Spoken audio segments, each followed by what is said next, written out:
Magandang araw mga bata! Ako nga pala si Teacher Cheryl. Ano ulit ang pangalan ko? Teacher Cheryl. Tama!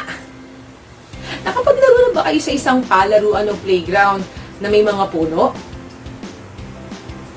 Bibihira na kasi sa syudad o lungsod or city sa salitang English ang may mga puno sa paligid. Yung maaari kang sumilong kapag maulan at masikat ang araw. Pwede ka rin kumuha ng mga bunga at maaaring kainin ito. Malamig rin sa paligid ng mga puno dahil naglalabas ito ng sariwang hangin. Nabanggit ko to pagkat ang kwento ko ay may kinalaman sa palaruan na may nag-iisang puno o kahuli-hulihang puno. Ito ay may pamagat na ang huling puno. Ito ay kinuwento ni Richard Reynante at dinrawing naman ni Arnold Nuestro. Halikayo, samahan ninyo akong basahin ito.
Masaya ba kayo dahil hindi na naputol ang puno?